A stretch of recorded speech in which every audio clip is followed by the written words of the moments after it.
Well, my day job, I'm Southeast Account Manager for Cypher International. So I go visit the shops up and down the southeast, selling Trakker, Signet and Aqua products.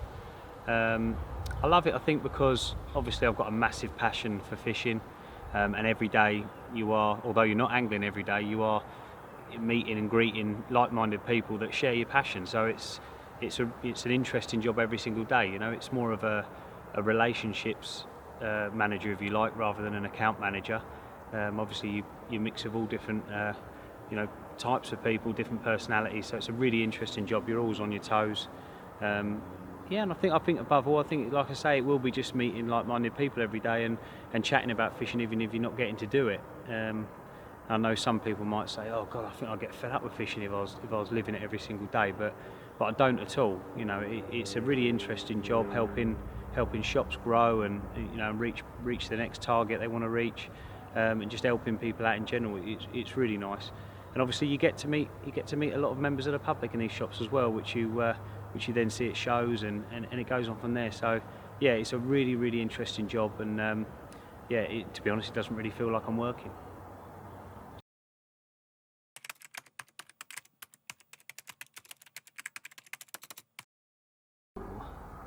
It's a tough one, but I'd say if it was going to be just one, it would probably be the Tempest Brolly. Now the Tempest Brolly V2. It was the Tempest Brolly before that. It was just something I was looking for ages, and something I used to, badger on about to the boys to do. Just a light, quick shelter. I was using the Tempest Air before, which was fantastic, but it was just a little bit big for what I wanted. I wouldn't say it was heavy, but it was a little bit too heavy for what I wanted as well. I just wanted something quick. Something that I could use for all my fishing as well. I didn't want a shelter that I had to just use when I go carp fishing. I do a lot of piking and stuff on rivers and that in the winter, so it was nice just to have a shelter that's going to do everything. So yeah, I use it from anything from sessions now with the utility front on to just quick days and stuff when I'm pike fishing and that. But I think the V2 Tempest product that's come out now is my favourite product, mainly because of the new things you can do with it. The zip-in mozzie front has been an absolute game changer. Before we did the clip-on mozzie fronts, I used to makeshift something up because I get absolutely hammered by the mosquitoes. But yeah, now you can just zip it in. It's just a godsend, and I don't really ever zip it off, to be honest. I leave it in, I pack it away with it on, and I use it no matter what. And I quite like having that zip down and keeping that sort of panoramic view of the lake. But stopping things from getting in as well. I always have a better night's sleep. So yeah, if it was going to be one product, it would be the Tempest Brolly V2.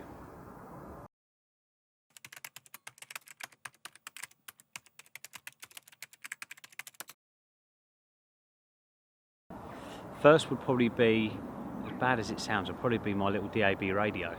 I do a lot of fishing on my own, and it's just nice sometimes, especially if you're fishing maybe a water that you're not getting a lot of bites on. You know, you spend a lot of time watching the water, which is great, but come the hours of darkness, it's nice to have something there, some entertainment on in the background. I love my sport, so I've normally always got it tuned on to TalkSport, keep up to date with all the goings on, and there's some really interesting debates go on in the middle of the night, early hours of the morning. That's keep me amused while I'm on the bank. So yeah, definitely my radio. Baby wipes, I would not be without them. And the times I have gone without them, it has absolutely ruined my session. I hate not being able to clean my saucepans properly and my cup and cutlery and stuff. So baby wipes is a big one for me. What would I have for the last one? So radio, baby wipes. God, it's a tough question. I think a good book. I think, I've always got a book of some description, not always an angling one. 9 times out of 10 it is an angling one, but yeah, I think again book for the same reasons. When you're spending a lot of time on your own, it's nice just to open the book and start reading. The number of times I've started getting stuck into a book and had a bite, it's almost a little bit of a thing I've got going on now. I sometimes think if I'm not catching, I'll get the old book out, see if I can introduce a bite.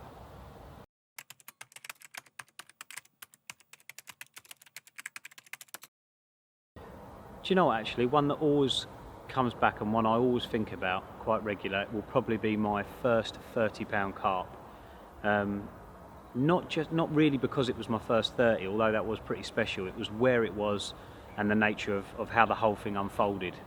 It was on a really tricky estate lake in the southeast. It's out the back of a hotel, full of old fish. There's a lot of them were sort of leany strain. They've been in there for a long time, older than me, a lot of them. I got a ticket on there, and I did 16 straight night blanks. It wasn't majorly unusual on there, if I'm honest, but I was definitely breaking. I hadn't seen a lot of fish caught by anybody else, so it wasn't like people were catching them around me, but I was just starting to break. It was my first probably sort of introduction to tough syndicate fishing. And I'd done, like I said, I'd done a 16 night blank. I was in a swim called Fives, which is it's a short range swim with a load of pads in front of you. It's like a big island of pads, and you're fishing just up to the front of the pads. And I was down there with a couple of mates, and they were fishing a little bit further up in a swim called the Point. And yeah, like I say, I was into this 17th night, and it was a day. It was a really hot day, I remember.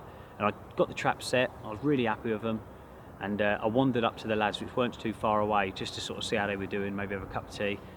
And just as I was about to step into the swim, my Neville absolutely screamed off. And I remember not even realising that I'd got back to the rod, where I was in that much of a sort of shock that I'd had the bite and a real buzz. Anyway, I've picked up this rod, and it has just gone straight through these pads, and I mean straight through, just powered through. And there's just literally nothing I can do. The lads come running down, mate of mine, Rich, who I still fish with today. He come running down, and I said, look, I can't, nothing I can do, it's gone into the pads, you know, I literally cannot do anything, I'm locked up. And a little bit of, look, calm down. He went and jumped in a boat, a little boat called Happy we had on the lake, and he come rowing down, and I'm just sitting there trembling, holding onto this rod, and it's just pulsing in my hand. And he's come down with a boat, I've jumped in with him, we've chucked a net in, and we've started making our way out towards these pads. And as we're out there, the fish has gone right through and out the other side, and I'm trying to get the line sort of off these pads, and he's hooking it off with an oar, and I'm panicking and telling him not to cut the line, and just loads of things are going on, and I'm just thinking, do not come off. Anyway, we got about halfway through the pads, and then I could see that it was a big common, and it was just wallowing under the surface like that, my line, but my line was just all the way through the pads at different angles, so it's going ping, pong, off it, you know, one pad to another pad to another pad. Anyway, eventually it's come through all of them, we've gone through the other side, and it's come up, my mate's gone, it's the bullet or the nut, which is the two big commons in the lake. So then I'm panicking even more. It's gone around in front of us a few times. I make a bit of a Laura and Hardy sketch in the boat, but eventually it's gone in, and the feeling I could remember it now. I can still remember it now. It was just unbelievable. One, because it was the biggest fish I'd ever seen on the bank. Two, it was my first 30, and it was just the nature of the build-up of it and the blanks. And yeah, from then it was almost like I unlocked a little code, because I went on a little run and started nicking a few then. But yeah, if there's one memorable catch and one I think back to quite regular, it'll be that one, a real special fish that's no longer with us, big common called the nut.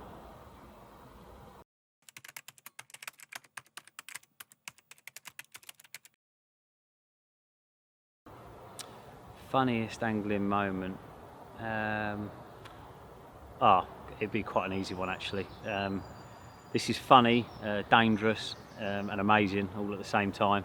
My granddad, God rest his soul now, he used to live in Somerset, and he would come down twice a year fishing, once in the summer, once in the winter. And he'd come down obviously see my mum and everything, but we would always make a point of going fishing.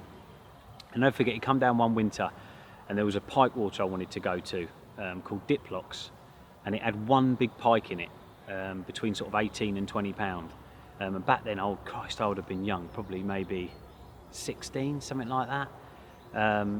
Anyway, he's come down, I've said, look, I want to go pike fishing. He's gone, yeah, whatever you want to do, whatever you want to do. He'd always sort of go with what I wanted to do. He'd normally sit there on the float, he wouldn't pike fish. But anyway, we got there, and it was half iced over the lake, and we couldn't really both fish. So I'll never forget, we ended up trying to smash the ice with the landing net to try and make a spot for him and a spot for me.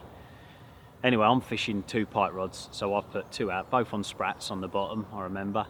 My granddad sort of chucked a float out, got no chance really. It was, like I say, half iced over, and he's fishing for carp in the middle of, I think it was December or something like that. Anyway, we both sat there. We'd only been there about half an hour, and one of my rods was absolutely ramped off. So anyway, I've lifted it up, wound into it, and he said, "Oh, this is a good fish." And obviously, granddad's jumped up, and we're both playing it, and well, I'm playing it, so my granddad's watching me, and he used to love snapping, so he's taking a few photos and stuff. And anyway, I've landed this pike, and we both looked in the net, and it was the big one.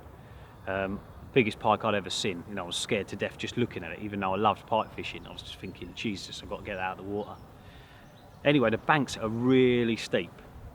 So I got my little unhooking mat, put it out, got the net up, lifted it up together, put it on the mat, and he's got me the forceps, and I'm trying to get it out, and I haven't got my glove on at this point. I used to have an old gardening glove, and I didn't have that on, and I'm trying to do it without, and I couldn't. So I said, oh, get me glove. So anyway, I've turned around just literally to the right for 2 seconds, and this pike has just slid down this bank and just gone like a canoe in the water. And just not thinking, I just literally jumped in. I jumped in the lake because I desperately wanted a photo of this pike, and we hadn't weighed it or anything at this point. So I've jumped in, and not thinking, like I say, it's half iced over, and I'm completely submerged in ice water. And I'm thinking, what am I going to do now? And I'm trying to scramble and get this pike out. And my granddad, because the type of bloke he is, to be honest, rather than help me out, he's just snapping away on the old 35mm. And I'm thinking, oh, get me out here! I'm trying to push this pike out the bank. And he's just got the most remarkable photos that I've still got now. And I look back on now and I think just the quickness to snap those shots was just unbelievable. You'd never get it anywhere. And it was just remarkable. And like I say, we managed to push it up the bank. A guy come down and helped us weigh it. I forget the weight now, it'd be written on the back of the photo, but I think between 17 and 18 pound or something, and it was just huge. Yeah, and I'd say funniest memory would have to be that, just because it was pure comedy gold, you know. I sat there for about another 2 hours after that fishing as well, completely submerged in ice water. And like I say, he's not with us anymore, but we had some fantastic memories and times on the bank. But above all, that was one we used to chuckle about, you know, for years after.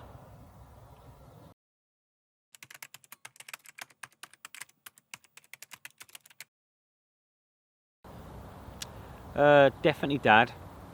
Definitely been my dad that got me into fishing. Used to go with my dad pretty regular, but he was a bit like, now I look back, I sort of get it, because I like going fishing on my own, and I remember back then, a lot of the time I'd want to go with him, I wouldn't be able to go with him, and I think back then it was just probably because he wanted to do it properly, you know, he wanted to go fishing to catch fish, he didn't get to go loads, and he's probably thinking, I don't want that little Herbert running around the bank causing trouble when I'm trying to have a little bit of fishing time. So yeah, I used to go a little bit with my dad, but in latter years, and sort of certainly the introduction to carp fishing would be my Uncle Paul. I spent years with him on the back of his motorbike, a little 125 Kawasaki, and I would go out with him and we would fish quite often under the cover of darkness, and he would sort of take me to places we shouldn't really be, which obviously a bit naughty, but it was exciting as well back then, because he would tell you, don't tell anyone, and you know, we're going to go here, but do not tell anyone. And I'd be like, all right, I won't. And we used to fish a lot of park lakes and sort of national trusty type places that we just shouldn't have been going to, really. It's terrible, but you know, it was so exciting, and I loved it, and I certainly caught my first decent carp with him. I forget, it was at a park, you know, like I say, you shouldn't have really been fishing, and yeah, it was about 14, 15 pound, and I remember thinking that was huge. So yeah, in the early stages would have been my dad, then my uncle, but you know, to be honest, once I've been, the bug was there, I used to go as much as I could on my own. But yeah, my uncle and my dad, certainly the two growing up.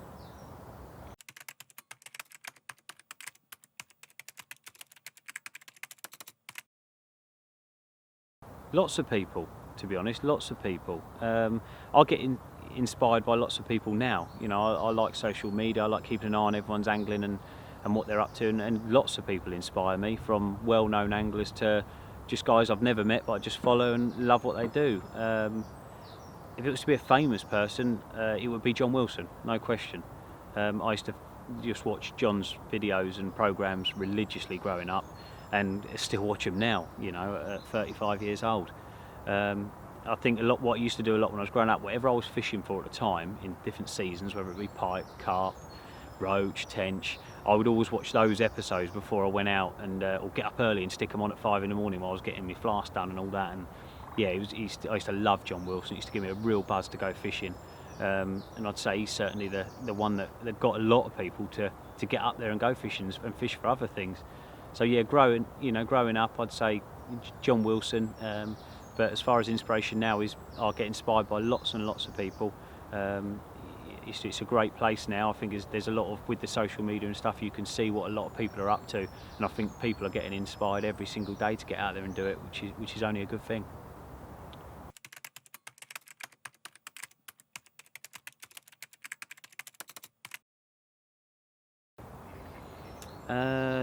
Or I wouldn't say I've got one. I wouldn't say I've got one. Sorry. I'd say it was.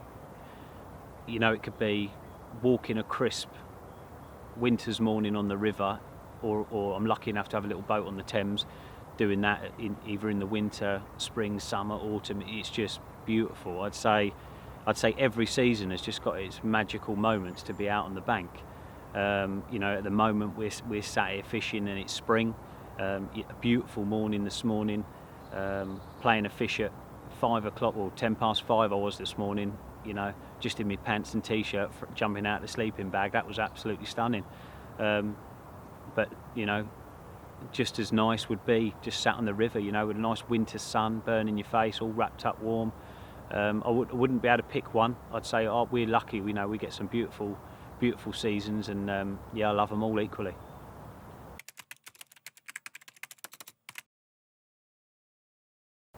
Oh, I do like food on the bank, I must admit. Yeah, I'm not a pot noodle man. I'll always eat properly. Like to sort of eat semi-clean if I can. I suppose if I hit it with a couple, if it was be a takeaway, it'd probably be an Indian. Nice tandoori mixed grill, bit of Trakker dal, Diet Coke, something like that. As far as cooking, I do like a winter warmer. I like a chilli, real nice chilli. Do a few chicken sausages to mix in with it, mushrooms and all the trimmings. That's nice. If you've got a couple of you fishing and social, you can't beat a big chilli on the bank, especially in the colder months.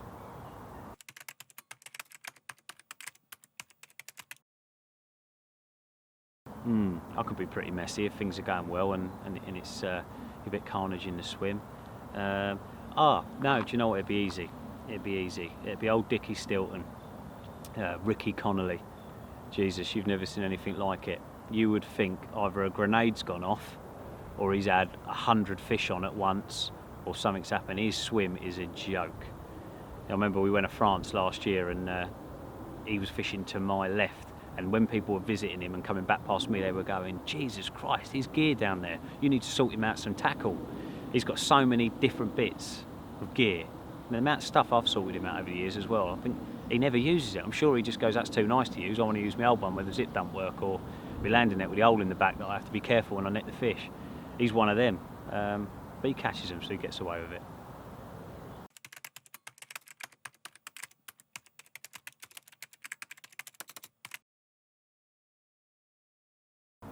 I'd never say worse. Definitely wouldn't say worse. I know a lot of people do. A lot of people do say it's changed it for the worse. Obviously, from a work point of view first, it's fantastic for us because it means when we've got products that are due to come out, or products that we're maybe even thinking about bringing out, it's nice to be able to show off things early or current at a time and let people see what's coming out. Make them feel a bit more part of it. Like, oh great, that's coming out. I'm going to get that, or that's what I've been looking for. I'm going to get that. It might help someone's decision. Whereas years ago that wasn't available. So they might walk into a tackle shop and for the very first time see a product and go, oh, I haven't seen that. What's that like? Whereas now there might be a product video go out on social media to give you an idea and a bit more of a know-how before you make a purchase. Fishing equipment's expensive, and I think the more info we can pump out there, the better. But I know a lot of people, in regards to sort of, it might be on a lake, for example, where someone's had a bite and they're instantly put a picture up, which will make people come up the lake and fish. Again, I think that's a great thing. It gets them out there fishing. You might not have been going fishing, sat at home thinking I ain't going to bother, it doesn't look good for it, and then a mate might put a picture up from your syndicate and it's 2 bites this morning in quick succession, and you might think, oh, do you know what, I'm going, and then you might have one on that session. It's great. My favourite thing would probably be Instagram. I think it's a very positive place. I love following people on there. I love commenting on things and giving them a bit of a boost, and likewise it's nice to get some appreciation back. Is nothing better than someone saying well done mate and giving you a pat on the back. I've got some really good friends that I've met through social media, and some good friends that I've never met, strangely enough, that I might just have a sort of social media relationship with, that I chat to and share views and opinions with. So yeah, I wouldn't say it's changed it for the worse, I'd say it's changed it for the better.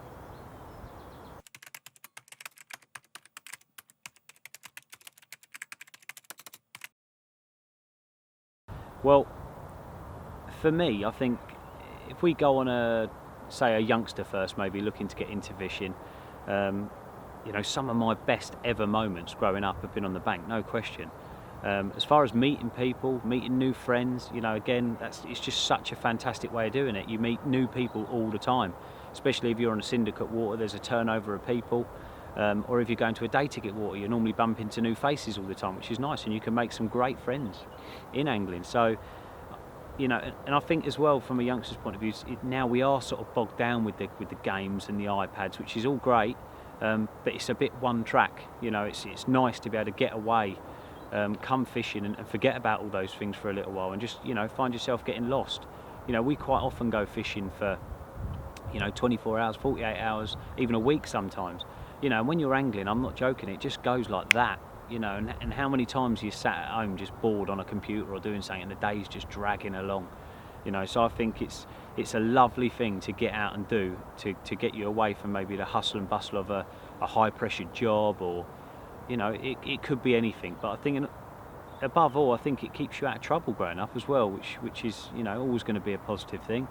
I think you tend to try different things and get involved in certain things as you're growing up sometimes, but if you get that sort of passion and addiction for something like fishing, I think it makes you want to go, it keeps you wanting to go, and it's great. And I think from just a non-angler point of view, there's just no age on it. You know, I know people, we meet people at the shows regular, you know, 50, 60 years old.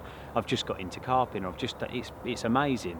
And you can see why they love it. You know, it's the outdoors, the fresh air, and just that hunter mentality of trying to outwit something that you sort of can't see and got no control over, you know. And it's a real buzz when that alarm goes off. And even all these years on, when that bite alarm goes off or that float goes under, my heart still does exactly the same thing, you know, because I've got that passion, that inherent sort of want to be out there, you know, chasing fish, catching fish. And there isn't anything like it, in my opinion. You know, I like to do a lot of other things, but fishing is just so dear to my heart, and I enjoy every single aspect about it. So, you know, I couldn't give one reason to why to get into it, but I would just say give it a go, because it is just so much fun. You'll meet so many people, you'll make so many friends, and it's just one of those things. I think get out, try it, give it a go. If it's not for you, it's not for you, but I'll be very surprised if it's not.